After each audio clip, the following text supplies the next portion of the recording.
come. Everybody is welcome to attend that. It'll be a wonderful time for everybody. So we are in the midst of talking about a book by Dennis Merritt Jones called The Art of Abundance, 10 Rules for a Prosperous Life. And so I want to give a little bit of review on what we've talked about. Abundance is the reality, it's the knowingness that we live and move and have our being in all that God is. That literally we live in this field of substance that is just teeming with potentiality and possibility. And prosperity is how much of that we are allowing to come forth in our life. Now, we talked about mindfulness and awareness, and I really hope you've been practicing the things that we've been talking about, because here's what I'm going to tell you. If this only stays in your head and it doesn't move beyond listening to this on a Sunday morning, nothing is going to change in your life. It really takes us taking responsibility for our own spiritual evolution and doing the work that is ours to do. So we talked about mindfulness is coming into the present moment. How many of us have either read or heard of Eckhart Tolle and Power of Now? Fantastic book if you haven't read that. Because guess what? Our most powerful moment that we have is now, this present moment.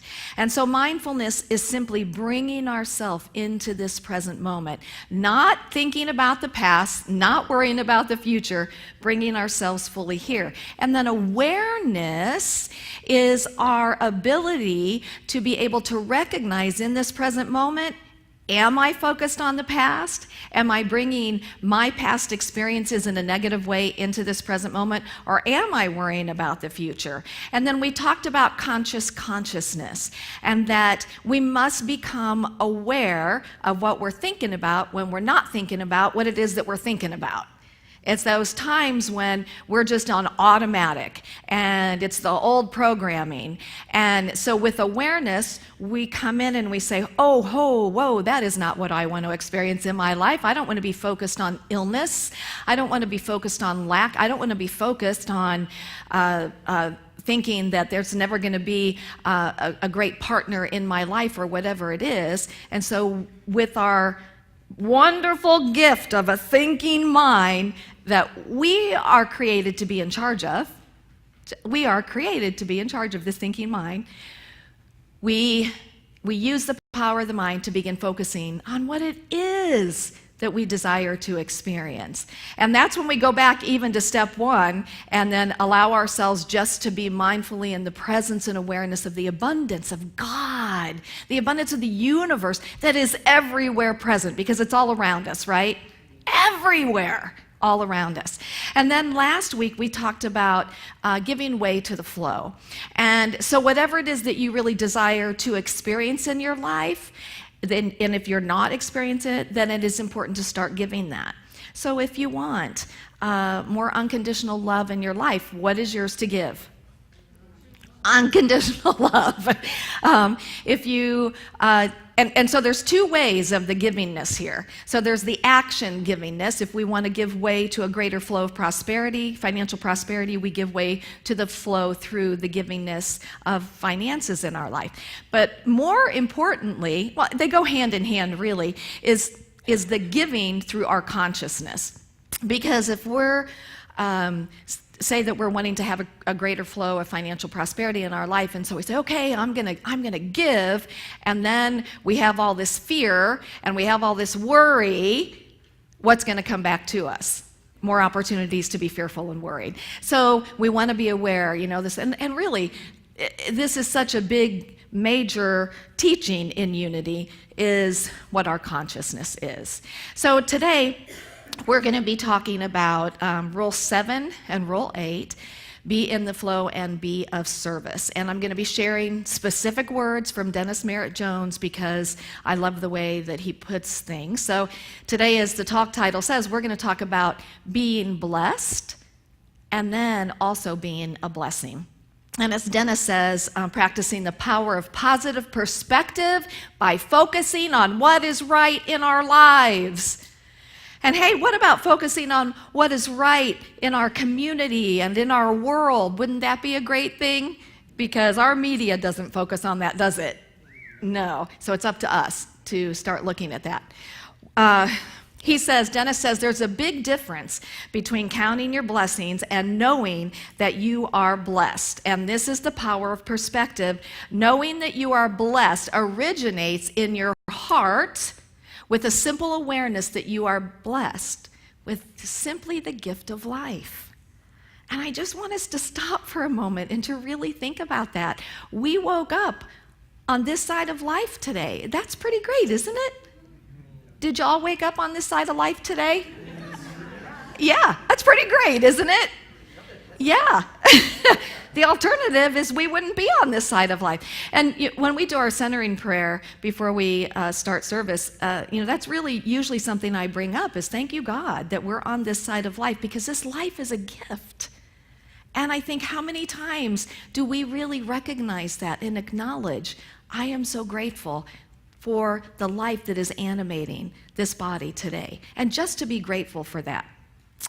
He says that depending on the context, to bless can mean to confer prosperity upon, to magnify, to glorify, to call grace upon, and depending on the context as well, to be blessed can mean to receive, to give thanks for, to be grateful for, to show appreciation for, and to know and accept our good fortune. Because the reality is, you guys, we are so blessed in our lives. We are so completely blessed. Wallace Wattles, who is a great metaphysician from many years ago, he has a book called The Science of Getting Rich, The Science of Health, and he said, the more gratefully we fix our minds on the supreme, when good things happen, when good things come to us, the more good we will receive and the more rapidly they will come. And the reason simply is that the mental attitude of gratitude draws the mind closer in touch with the source from which the blessings come. Now, I want to pause here for a moment because as I look at that first part, the more gratefully we fix our minds on the supreme when good things come to us, what I recognize, and I know this is easily true for myself, when I find myself in times of desperation, when something has maybe fallen apart in my life, I am good at working my principles. Man, I am there, and I am praying, and I am meditating, and I am doing that work, because we get there, don't we? It's like metaphorically, we are brought to our knees, and we are working this stuff. When life kind of starts flowing, life kind of just going good, we have a tendency to forget and not do our practices as faithfully as we did them when we were in trauma. And so I love that this is the reminder to always be in gratitude, to always have a practice that reminds you of what you're grateful for and how blessed you really are, that it's not just in those times when we're, again, metaphorically brought to our knees. Now, as I said, we are all abundantly blessed, and he says the challenge is that those blessings will never be actualized in our life if we are focused on what is lacking or what is wrong with our lives. And that, unfortunately, the collective consciousness of humankind tends to be focused on what is wrong or what is lacking. And I got to thinking about that too, and I thought, even unconsciously, we live in such a culture that we are constantly bombarded with the next iPhone, with the next whatever that is going to make our life better if we have it. Do you guys agree with that? TV, radio, Facebook, whatever it is, we are bombarded with, if you have this next thing, your life is going to be complete.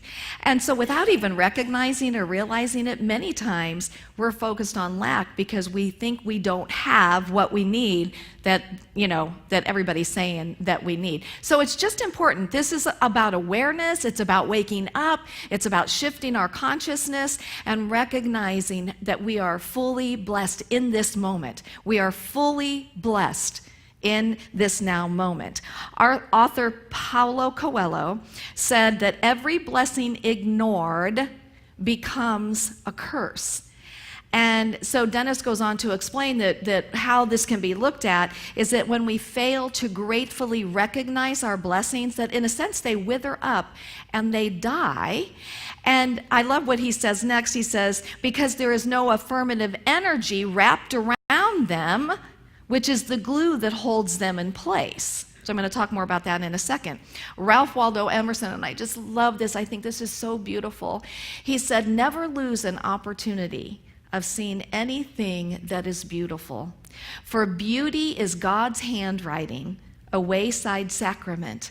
Welcome it in every fair face, in every fair sky, in every fair flower, and thank God for it as a cup of blessing. Isn't that just so beautifully written? I love that. How many of us know Oprah Winfrey?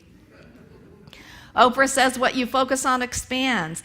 And when you focus on the goodness in your life, you create more of it. Opportunities, relationships, even money flowed my way when I learned to be grateful, no matter what happened in my life. And Plato said that a grateful mind eventually attracts to itself great things. And so all of us have probably heard about the practice of writing down 3 to 5 gratitudes at the end of the day. How many of us have heard of the practice? And I'm not asking how many of us currently do the practice, but here's what I want to tell you, and I'm going to go back to the blessings that wither away. We are such a busy culture, and we scurry through our days. And many times we miss receiving fully the blessings that have occurred throughout the day.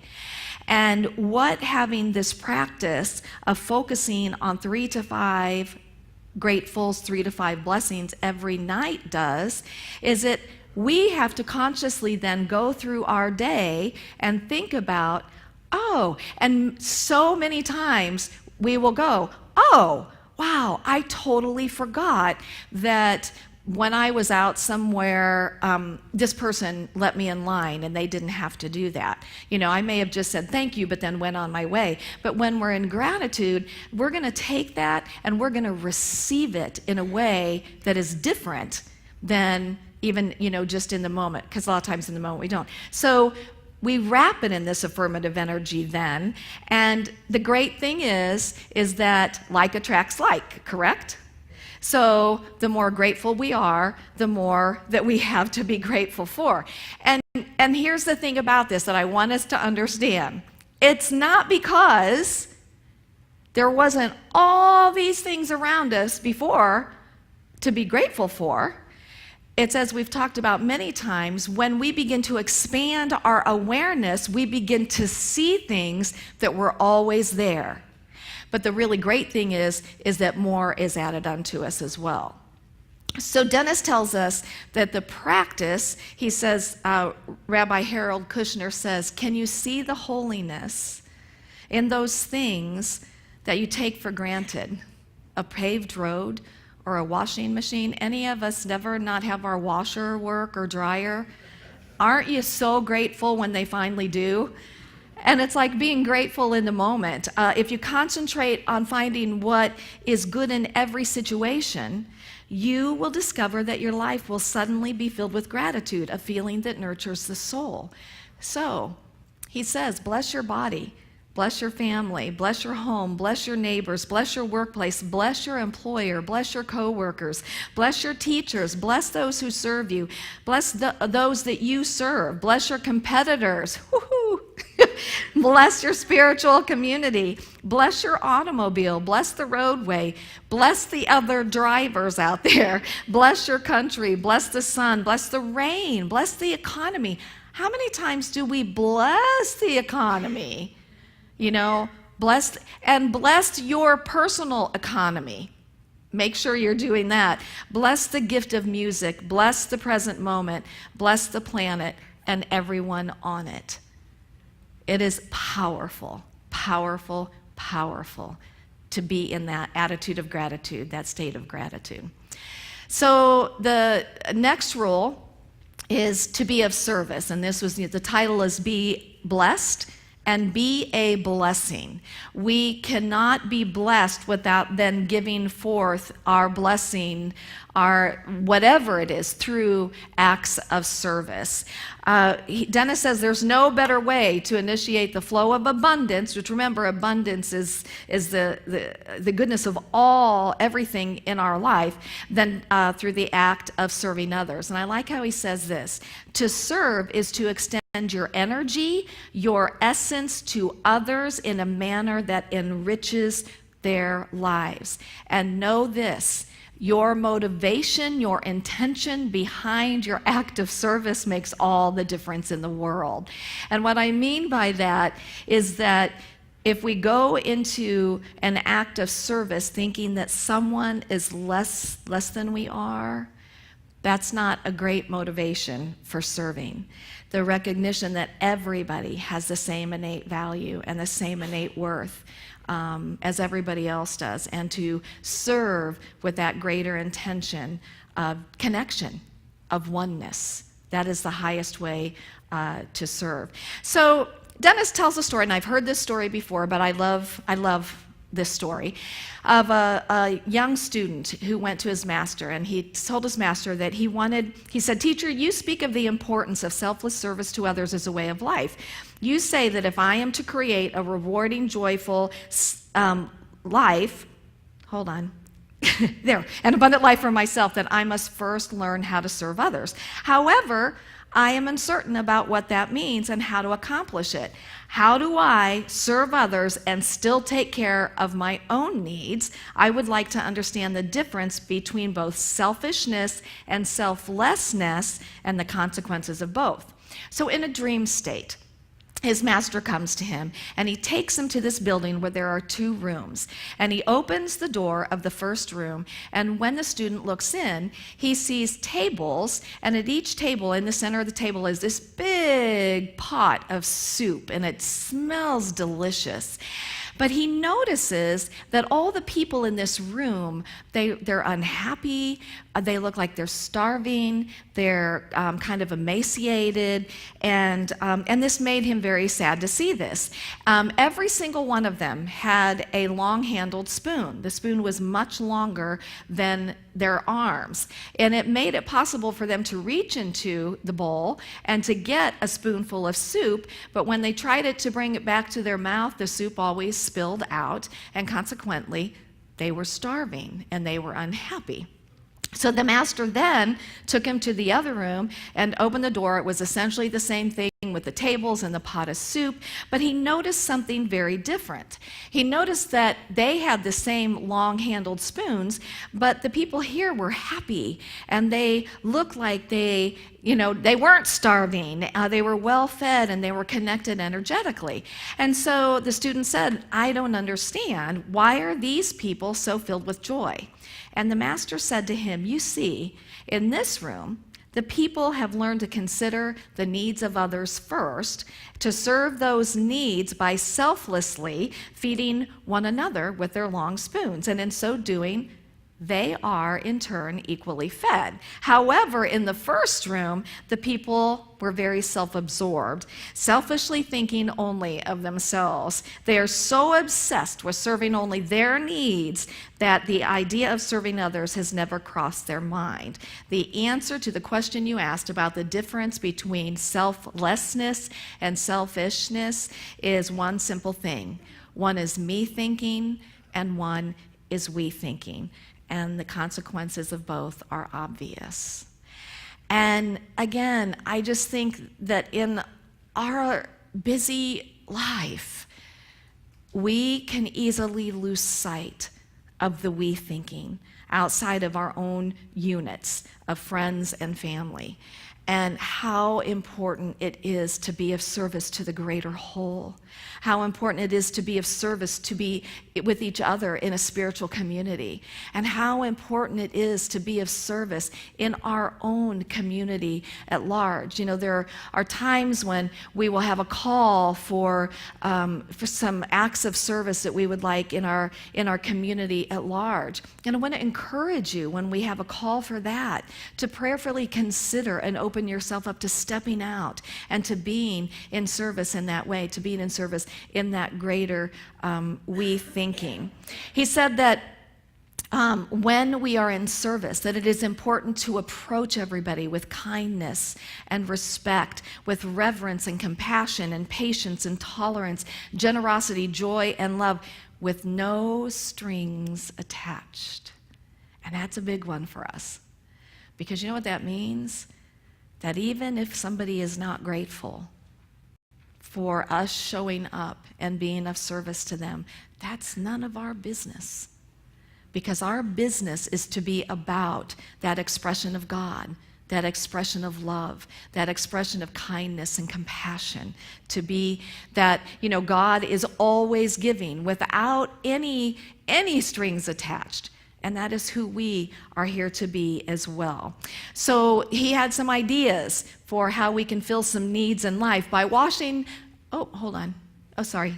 That's right. By helping someone with special needs to cross the street, assisting a child with homework assignment, or mentoring a young person, you are selflessly serving. By volunteering time at a local hospital, homeless shelter, hospice, elder care facility, or in your own spiritual community, you are selflessly serving. And I don't know about you, but if you've been to an elder care facility, there are many, many, many people there that don't have anybody that come to visit them.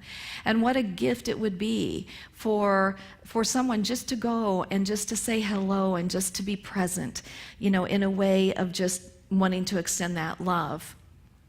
By making dinner for your family, mindfully remembering that you are not just feeding them, but blessing them, you are selflessly serving. By inviting the person behind you in line at the grocery store with only a few items in their cart to go ahead of you, or allowing another person to take that cherished parking spot closest to the store, you are selflessly serving. And you know what? It's better for you anyway, because it's good to walk a little further. By picking up trash or broken glass and nails along the sidewalk or road so no one is injured, you are selflessly serving. By listening silently without judgment to a friend, spouse, child, or stranger as they vent their sadness, fear, frustration, disappointment, or anger, you are creating a safe space for them and selflessly serving.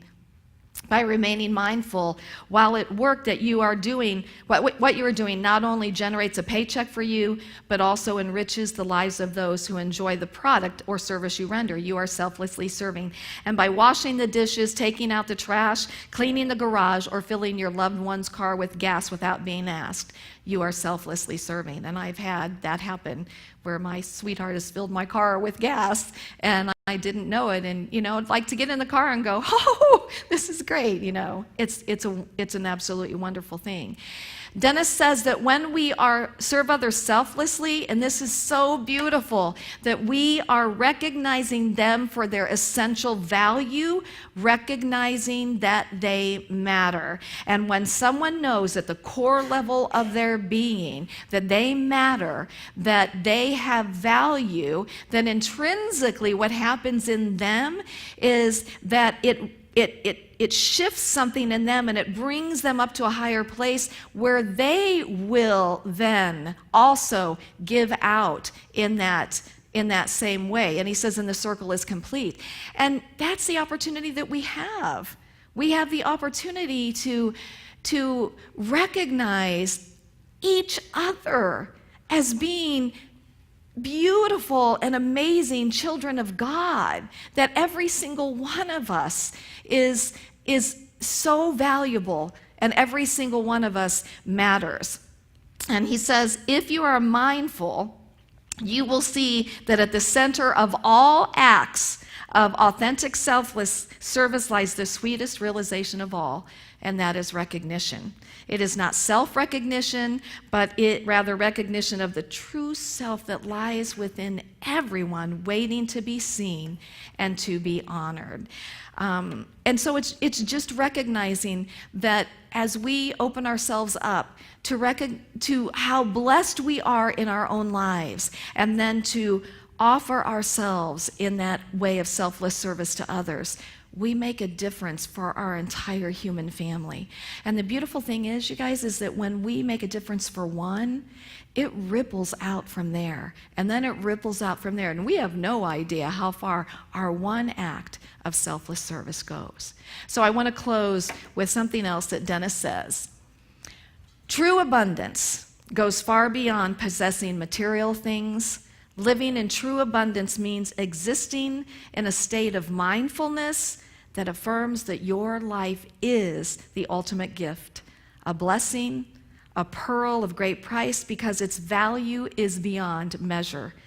Now breathe, take a breath, smile. Let me see some smiles. It's so good to see you all smile. And offer great thanks to the giver of the gift, knowing that you really